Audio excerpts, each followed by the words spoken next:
Brett McKay here, and welcome to another edition of the Art of Manliness podcast. And when it comes to lists of men's favorite movies, The Godfather is a perennial inclusion. And as hard as this may be to believe, the critically acclaimed and popularly beloved film is coming up on the 50th anniversary of its release. Journalist Mark Seal wrote an in-depth piece on the making of The Godfather for Vanity Fair magazine back in 2009. And after doing even more interviews with director Francis Ford Coppola, the actors of the film, and other behind-the-scenes players, wrote a new book on the subject called Leave the Gun, Take the Cannoli, the epic story of the making of The Godfather. It's easy to forget that the film was based on a novel by Mario Puzo, and we spend the first part of our conversation there, with Mark unpacking how an indebted gambler became a best-selling novelist. From there, we turn to how Puzo's novel was adapted for the screen, a story as dramatic and entertaining as the film itself. Mark explains why Coppola took the job of directing the film and his genius for casting.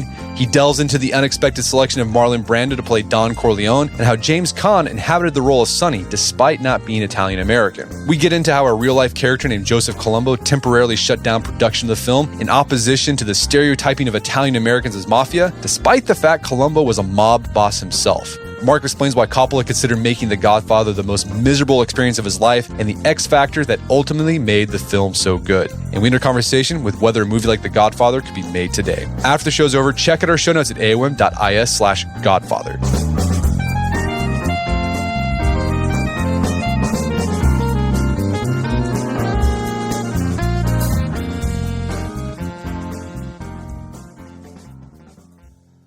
All right, Mark Seal, welcome to the show. Thank you so much, Brett. Great to be here. So you got a book out called Leave the Gun, Take the Cannoli, the epic story of the making of The Godfather. Now, The Godfather, it's one of the greatest films ever made. I think AFI, the American Film Institute, has it listed as number 3 on its list of 100 movies in 100 years. It's become this cultural touchstone. People use lines from it in their daily language, and it comes right from The Godfather. So I think it's easy to forget, especially if you were born after The Godfather came out, was that before The Godfather was a movie, it was a novel. And it was a very, very popular novel written by this unlikely author, guy named Mario, is it Puzo? Yes, exactly. Right, Mario Puzo. Let's talk about Puzo. How did his upbringing later influence The Godfather? Yeah, well, Mario Puzo's the hero of this whole story. Mario Puzo is this amazing writer, but he didn't start off as a writer. He was a child of Hell's Kitchen in a big Italian-American family, and they were so poor that he wrote at one point that the school asked him to bring a can of food for the poor. And he said all the Hell's Kitchen's kids went out and stole a can of food because they didn't realize they were the poor. And so Mario drifted through various occupations, but he always wanted to be a writer. But he had written 2 novels, and they were both commercially unsuccessful, but they were critically well received. He was a talented writer, and he went to work for a magazine company called Magazine Management, and they produced some of the great pulp fiction titles of our time. And they were these, magazines, and he learned to write there. And it was like these pulp fiction titles about war and men at war. And, there was a collection of these stories called Weasels Ate My Flesh. And, it's that kind of thing where he learned how to create suspense and introduce the characters in the beginning of the story and create fiction that felt like fact. And so after writing these 2 pretty much failed novels, even though they were great stories and well received, he decided that he was going to write for money. And it happened one night when he had a severe gallbladder attack, and he directed the taxi to take him downtown New York to the VA hospital. And on the way, the gallbladder attack got worse and worse until when he arrived at the hospital, he opened the car door, the taxi door, and that's when the pain struck, he would later say. And he fell out of the taxi and into the gutter, and lying on his back, looking up at the night sky, he said to himself, "Here I am, a published author, and I'm dying like a dog." And he said, that's when I decided I would become rich and famous. And he described himself as not competent. He wasn't really proud of himself. In fact, one of the things I loved about this book was, I throughout you kind of scattered these Italian and American slang words that, my wife's family is Italian American. I've heard these words around the kitchen table thrown around, and one of them is chooch. And Mario said he was the chooch of the family. For our non-Italian American listeners, what's a chooch and what made Puzo a chooch? Yeah, as Puzo wrote, he wrote, every Italian family has a chooch, a donkey. That is, a family idiot. Everybody agrees will never be able to make a living. And he felt like that was his role. He said, there's no question that I'm incompetent, monetarily insane, but money is really killing everything. And he was really, desperate for money. And, he writes about this in his 1972 book, The Godfather Papers and Other Confessions, where he talks about his debt. And I was also able to get access to his archives at Dartmouth University. And you can actually see the letters that he wrote to the IRS asking for extensions. And you could feel the torment that he was under beneath all of this debt that he had to hopefully write his way out of. Well, and how did he accumulate that debt? That's part of what made him a Yeah, chooch. he accumulated the debt. Well, one of his big vices was gambling. He loved to gamble, and he wasn't a very good gambler, so he lost a lot of money. And it led him to having to borrow money from friends and relatives and bookies and whatever else. And so by the time he was ready to write The Godfather, he was in debt, and The Godfather was going to help him, he thought, write his way out. But then 8 publishers turned down the idea. Well, so growing up, he's Italian American, grew up in an Italian American neighborhood. Did he have any firsthand experience with the mob, or was that just a part of that wasn't part of his world? No, in Hell's Kitchen, he was around mobsters all of his life, he would later write. And he writes in one interview, or I believe it was an article that he wrote about this strange man who one day comes to their apartment and asks his mother to hold on to a blanket full of guns for him. And this man, he later discovered, was a mafia man. And so he was around these people all of his life, but he said he never had met a genuine gangster. But what was happening in the 50s and the 60s were genuine gangsters were on television.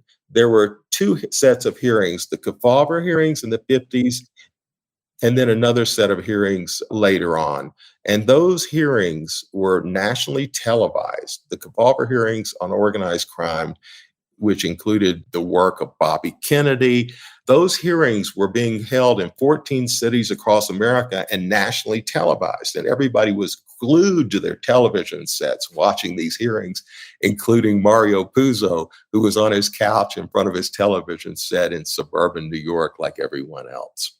And is that what inspired him to write, I'm going to write a mafia novel? Yeah. And one of the publishers, his publisher, who had turned down his next book, his third book, said, if this only had a little bit more of that mafia stuff in it, maybe it would be worthwhile. And that rang in Puzo's head. And he thought, well, okay, I'm going to write a book about the mob. And he went home and he ordered the hearings, transcripts of the hearings from the Library of Congress for $10. And there in his suburban New York basement, next to a pool table and the sound of his 5 kids, he began to dream in front of his manual typewriter. And there were mob stories written at this time. It was a popular genre. When Puzo set out to write what became The Godfather, did he have an idea of how am I going to make this different from the other ones? Yeah, I believe he did. What made it different from the other ones, and what made the movie different from all the other mob movies that had been made before, was that he created a family. He didn't just create, gangsters with guns and the deaths and the crimes and all that. He created the family Corleone, and he created, as Coppola said, Francis Coppola, when he read the book, he was put off in the beginning by its sex and some of the tawdry scenes that he thought were tawdry. And he said, what is this? The Carpetbaggers he had written, and he didn't want to have any part of it. But then Coppola went to the library and began looking into other books on organized crime. And he went back and reread Puzo's book, and he saw exactly what Puzo saw, the family. as Coppola said, he saw it as a saga about a king and his three sons. And that's what you got in the novel. You see the king, the Don, the Godfather, and his three sons. And you want to know more about them. You feel a strange affinity for them. And that's what made the novel different. And that's what made the movie different. And when he started pitching this book to publishers, you said initially it was rejected. I mean, did he get responses on why it was rejected?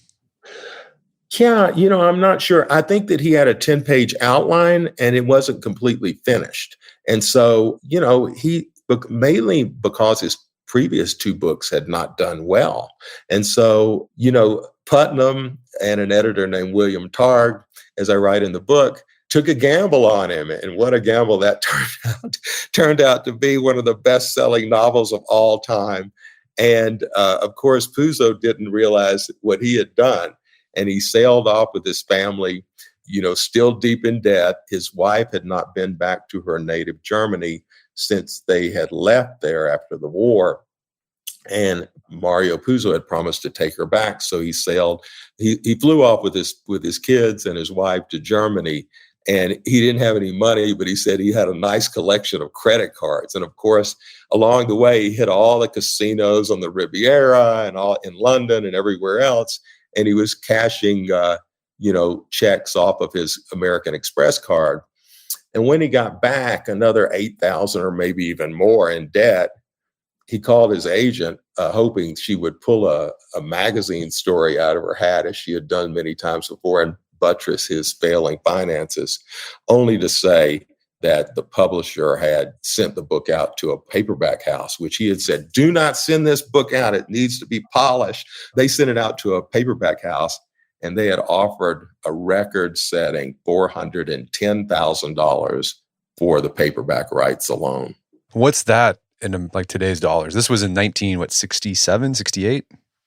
Yes, it would be millions in today's dollars. It was inconceivable. It was a record. At first, they went to 350, and then they kept going up, and finally, they went to 410,000, which was set a new record for a paperback advance.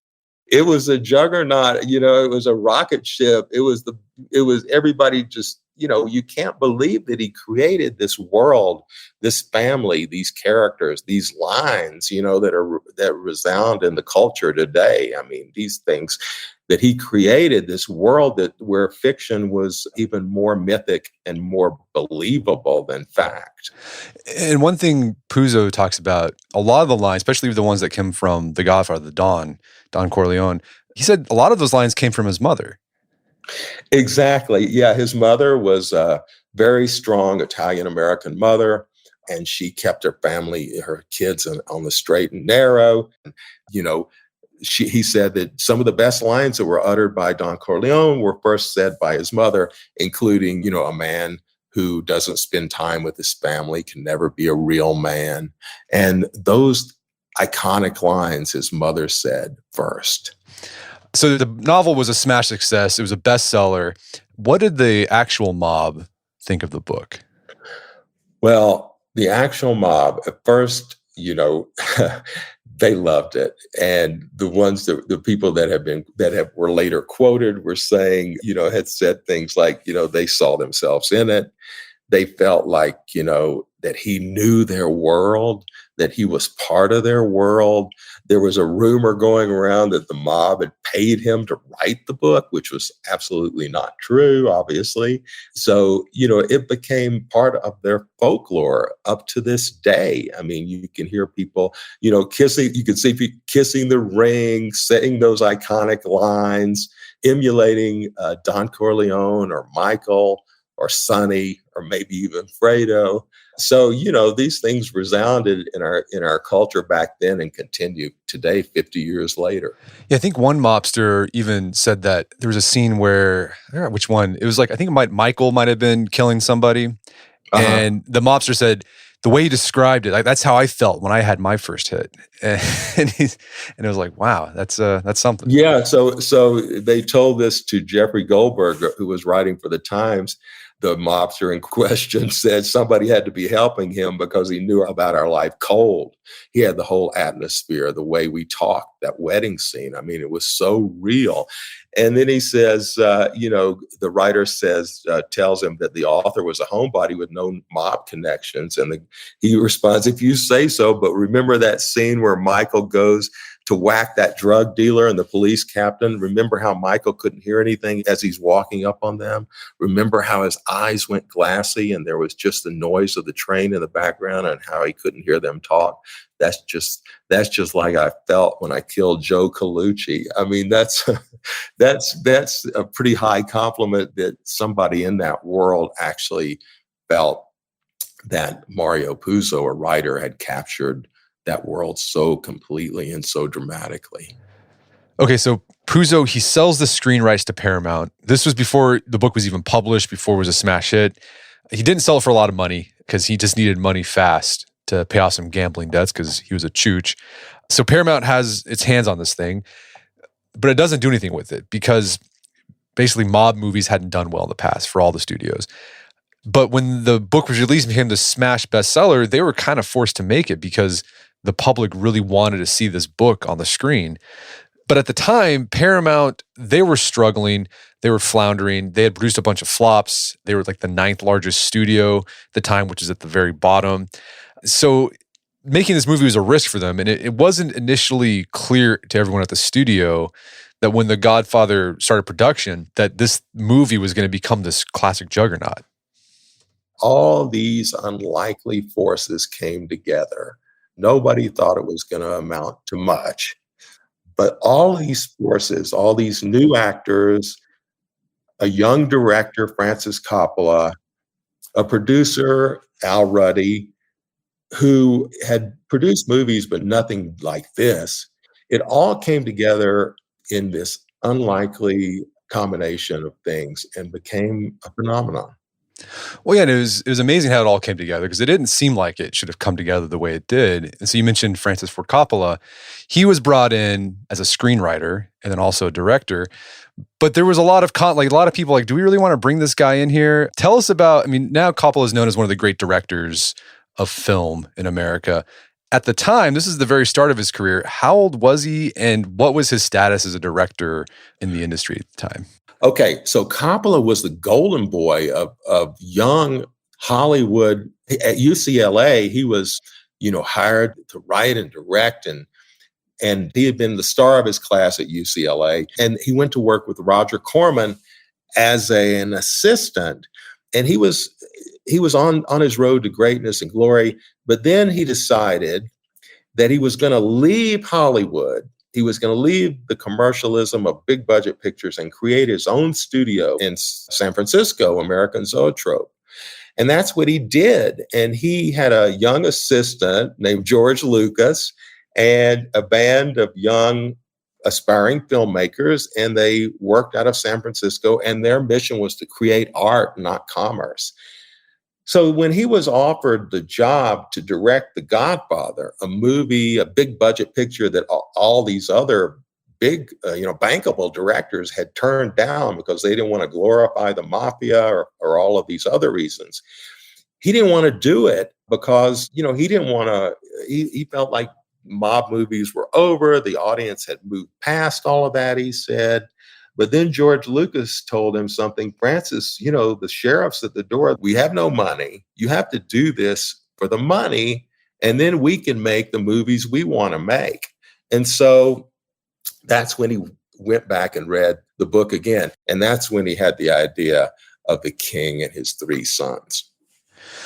And how was, what did Coppola bring? How was his style of directing movies or creating movies different from old Hollywood? This is a period like this late 60s, 70s. This is like a transition in what movies look like. What was he doing different from, say, movies in the early 60s, 50s, 40s? Well, Coppola was a visionary. That's the thing. That was unique to him, I believe. Coppola, he saw the cast of The Godfather before anybody else did.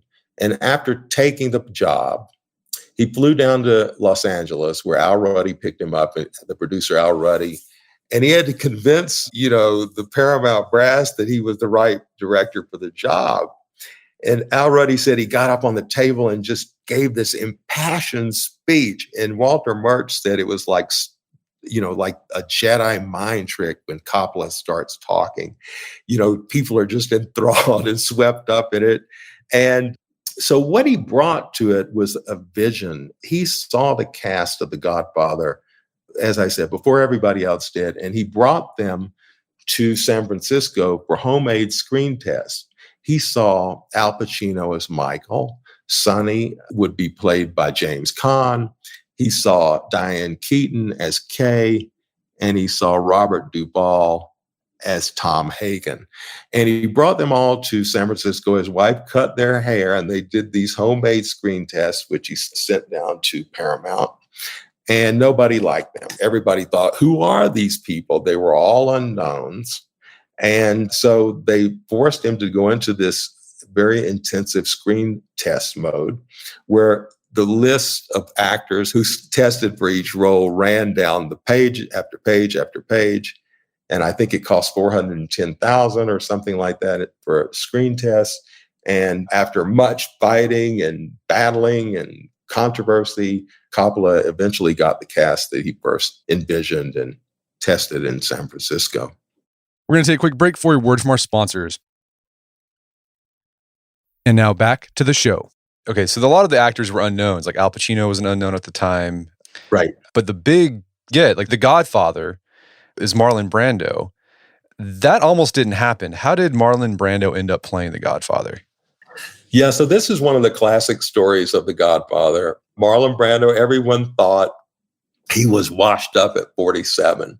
He was temperamental on the set, tardy. He, just was a problem actor that everybody thought his career was over. His last films had been bombs at the box office. So nobody but Puzo first and Coppola second wanted Brando as Godfather.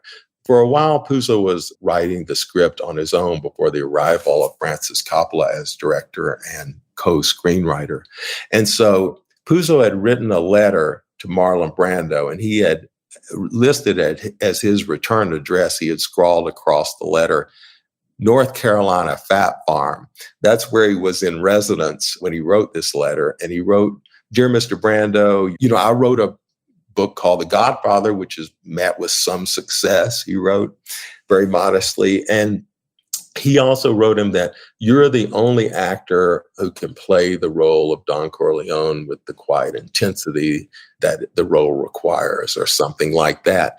And so he saw it early on. And then when Coppola came on board, for him, it came down to either Brando or Laurence Olivier. And Laurence Olivier was older and living in London and wasn't available. It didn't seem to travel. And so he really wanted Brando as well. But it was an uphill battle from day one to even consider the idea. How'd they finally convince Brando to, because Brando was reluctant to do it.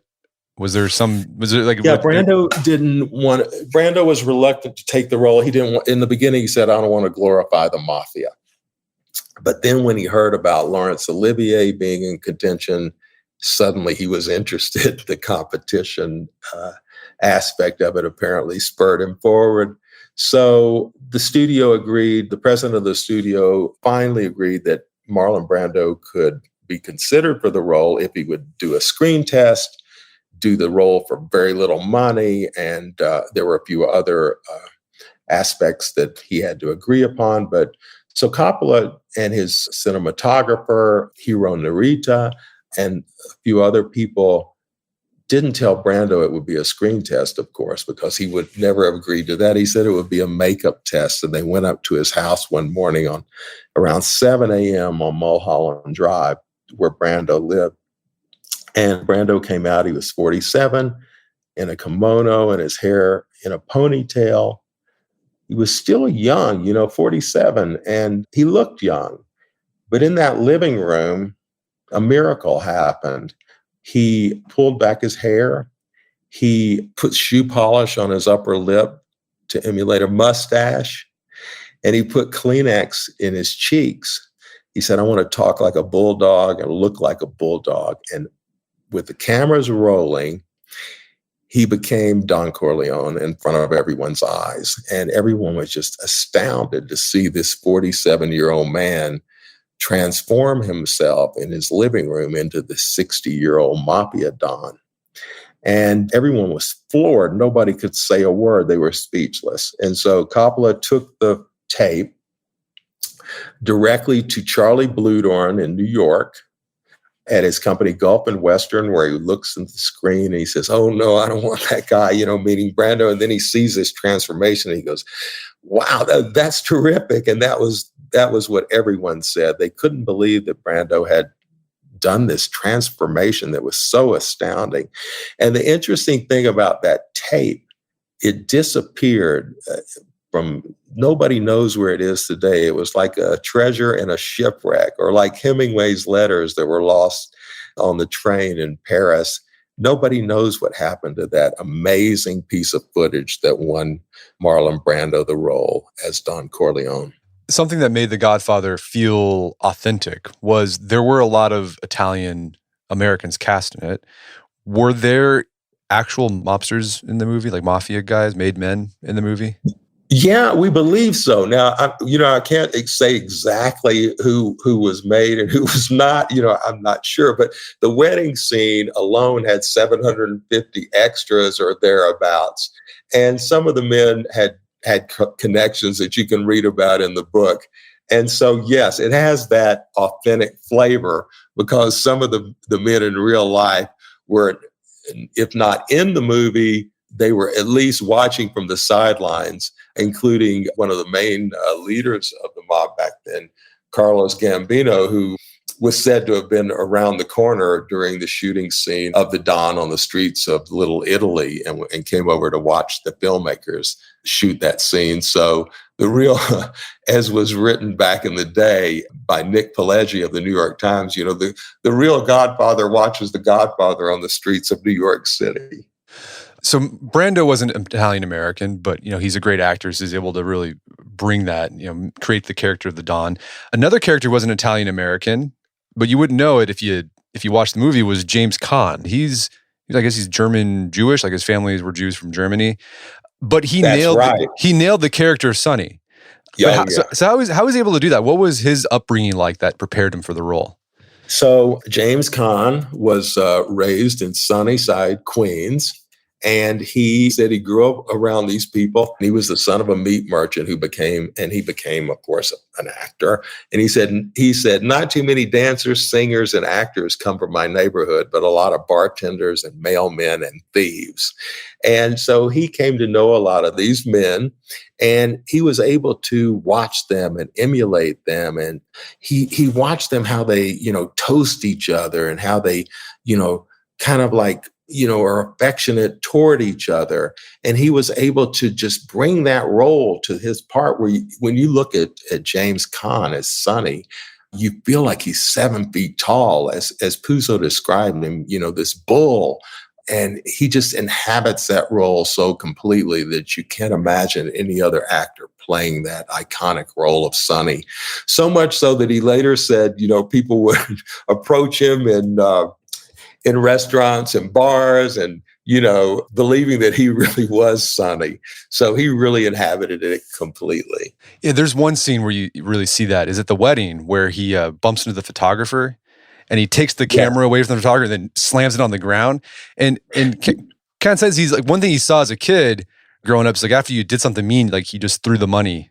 So like, he pulls money out of his pocket and throws it at the photographers. All right, I did something bad. Here's $40 to fix it.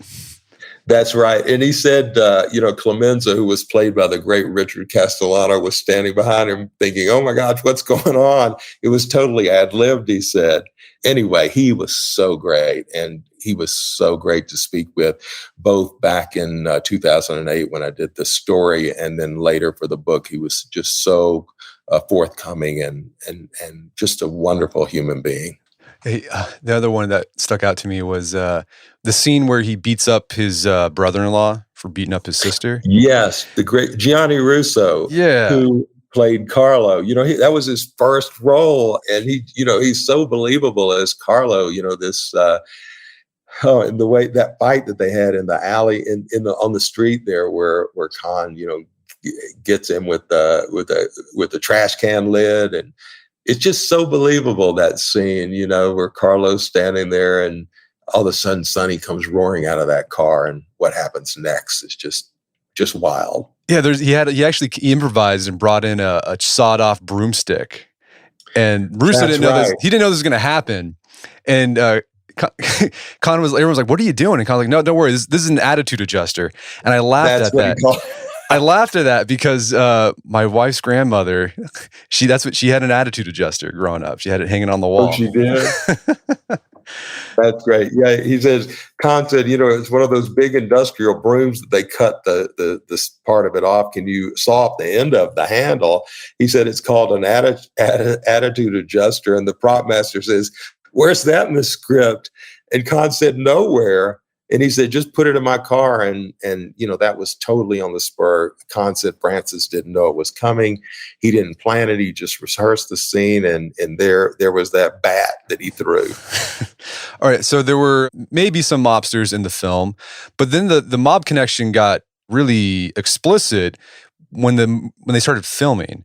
And there was this guy named Joseph Colombo. He was a mob boss who pretty much held up production of The Godfather for a bit. What was his role in holding up The Godfather?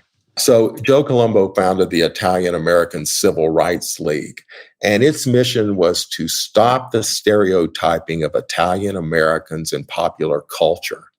They were successful in eradicating the word mafia to be used in newspapers and other cultural events. I think even some governments, the government stopped using the word because Colombo felt that one single word, was defamatory toward Italian Americans, and he wanted it stopped at all costs. And he headed this league that had hundreds, thousands of members in New York.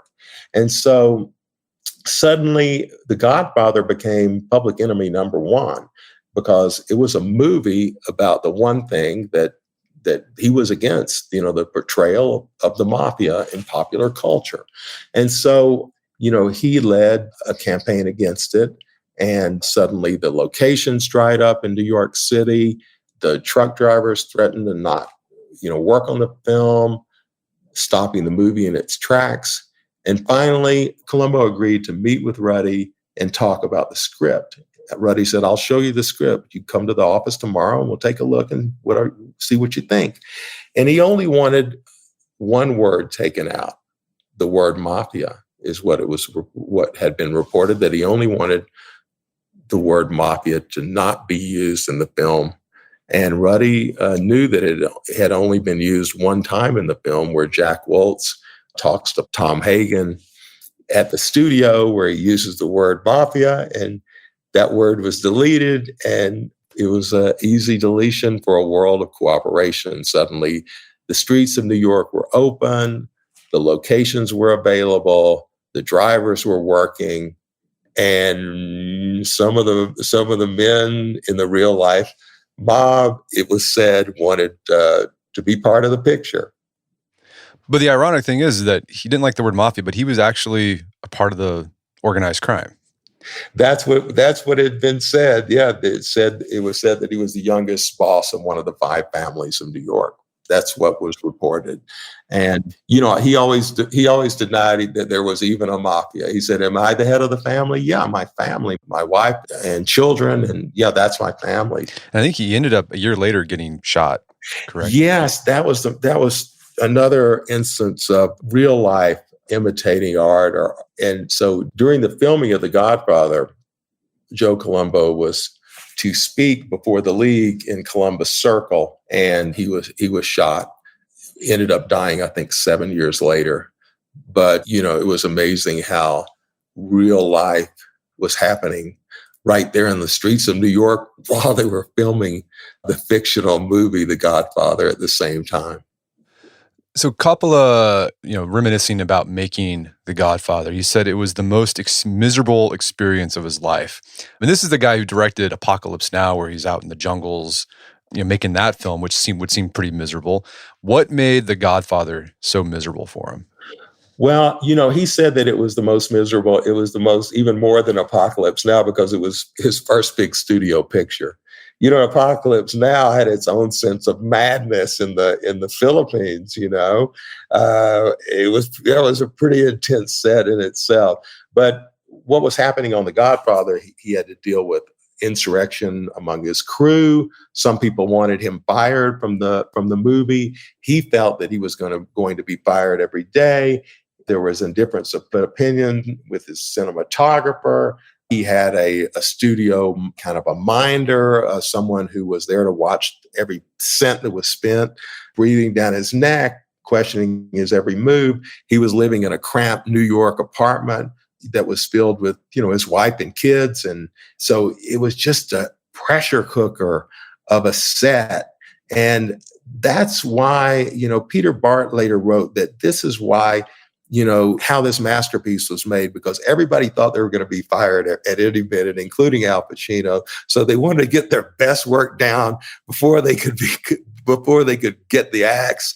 And what happened was, it all came together in that great restaurant scene where Michael Corleone shoots the corrupt police captain and the drug dealing Sollozzo.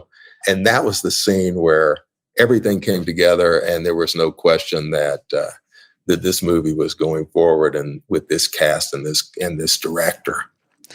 So like we said earlier, The Godfather is filled with lines that have become part of our everyday vernacular. A lot of them came from Puzo's mother, but then a lot of them were just ad-libbed into the movie. And one of the most famous, it's the one that you made the title of your book, "Leave the gun, take the cannoli." What was that was ad-libbed. So what was the original line? And then how did the actor, was it Richard Castellano? How did he decide to change it up? Yeah, so in Puzo's novel, it doesn't say "leave the gun, take the cannoli." And in the script by Coppola and Puzo, the line is only "leave the gun." So they drive out to shoot, they drive Paulie Gatto, the turncoat who set up the hit on the Don, out to a remote stretch of land beneath the Statue of Liberty. But the interesting thing is, out there where they shot the scene, the Statue of Liberty has its back to the murder scene. So they shoot Paulie Gatto with 3 shots to the head. And Clemenza comes up to the car and he says to Rocco, who had been driving the car, "Leave the gun," as it had been written in the script. But then he remembers what his real wife in real life, the woman who played his wife in the movie, says, "Don't forget the cannoli." And he remembers that, and as a total ad lib, he goes, "Leave the gun," and then he says, "Take the cannoli."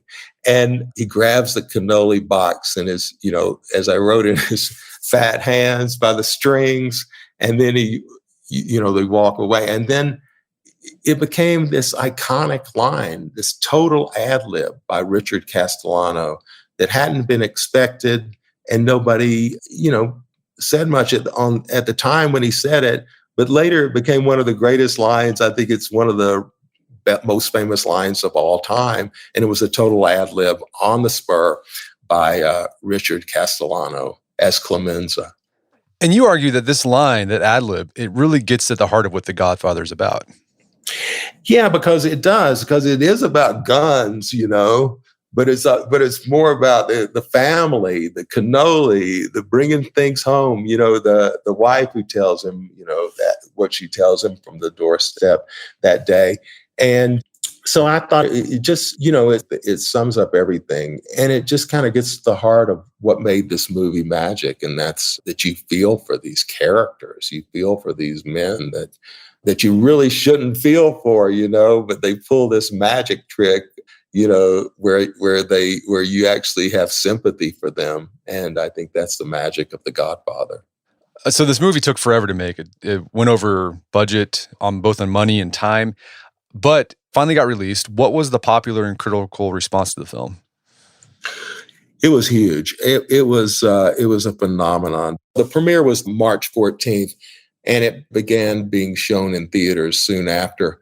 In New York especially, there were lines around the block. They were showing the film, showing after showing, with barely a break in between, almost 24 hours a day. And in Los Angeles, there was a Los Angeles Times story about what to do. It was titled "What to Do While You're Standing in Line to See the Godfather." They said babies would be born and you could do your Christmas shopping, and you standing in line so long, all these things happened. And that's where it was around the world. People stood in line to see this movie. It was a big budget movie that people had to see. At that point, Coppola still felt, as he says, that the movie was not going to be a hit. He was in Paris writing the screenplay for The Great Gatsby when his wife called him and said, "You won't believe it," and told him about the lines around the block. She said, "You won't believe it, Francis. It's a phenomenon." And it was. And this movie became a cultural touchstone, and it changed the lives of all the actors and everyone involved in this movie. Oh, yeah. It changed the lives of all these young actors, the main characters who played the main characters in the film. Al Pacino was on his way to becoming a superstar, as was James Caan, Diane Keaton, Robert Duvall, John Cazale. And it resuscitated the career of Marlon Brando, of course, who won the 1973 Best Actor Oscar for his role as Don Corleone. And from that point on, he was considered, which he was even before, the greatest actor in the world. Okay, so I don't know if this is nostalgia, but there seems to be a different quality to The Godfather than movies made today. I mean, there's just something unique to it that you don't seem to get these days. Have you been able to put your finger on what gives it that feeling? What made it so good? Yeah, I think it was a different world back then, because it was like people were, fighting for their survival with this movie. This cast that they were on their way to becoming stars, but they didn't realize it at the time. So they were trying to do their very best work and get through this experience that was pretty tense. I mean, they had a great time. There was a lot of fun and joking and camaraderie among the cast, but they were really trying to get through this thing. And, of course, Coppola was trying to survive what he thought, was going to be, have a bad end for him, that he might be let go. Robert Evans was fighting to make the best picture possible because, the studio was on the rocks and they had to save the studio with this film, so it was a group of people that really went through something that was really an intense experience. And, I think all film sets are like that. They say unhappy film sets make great movies, but this was that to the extreme. And, these were like soldiers in a war that they not only triumphed in, but won this amazing prize of this movie that will live in infamy forever. Do you think it would be possible to make a movie like The Godfather in the 21st century? I don't know if it could be made, if a studio would want to make it, and maybe it would be a series or something, because it's 3 hours long, but it feels like it goes by so quick. I think it would be very expensive to make now. And I don't think there's any other movies that have had, to go head to head with an organization as The Godfather did, and so many battles that they had to fight to make the movie. I think it would be pretty hard to do all of that today, but who knows? Yeah, maybe when you if another novel like Mario Puzo's Godfather came around, I'm sure everyone would be fighting to make it. Yeah, I think you're right. I think it'd be a TV series of some sort, like a Netflix series. I mean, I think that's why The Sopranos was so popular, because it wasn't just about the guns. It was about it was like this family drama, and they're playing off the pattern The Godfather set. Yeah, The Sopranos is a great example of that. I mean, I felt like, I knew those characters, that, you felt an affinity for Tony Soprano, which is so odd, and his kids and everything else. It's just like a magic trick, as I said before, that you just believe these people are real. And that was the gift of Mario Puzo and Francis Ford Coppola and all the actors and crew that made this movie come alive. Well, Mark, this has been a great conversation. Where can people go to learn more about the book and your work? Yeah, so they can go to my website, which is www.mark-seal.com. They can see my work on Vanity Fair's website or in the magazine, and they can see my books on Amazon or Instagram or Facebook and wherever books are sold. Well, Mark Seal, thanks for your time. It's been a pleasure. Thank you too, Brett. It's been great talking to you. All right, as a side note, Kate, my wife and the editor of this podcast, would like to issue the clarification that when I mentioned how her Italian grandma had an attitude adjuster on the wall when she was growing up, it was a wooden paddle, and it wasn't actually used on the grandkids, but rather only served as a deterrent, and an effective one at that. My guest today was Mark Seal. He's the author of the book, Leave the Gun, Take the Cannoli, the epic story of the making of The Godfather. It's available on Amazon.com and bookstores everywhere. You can find more information about Mark's work at his website, mark-seal.com. Also check out our show notes at aom.is/Godfather, where you can find links to resources where you can delve deeper into this topic.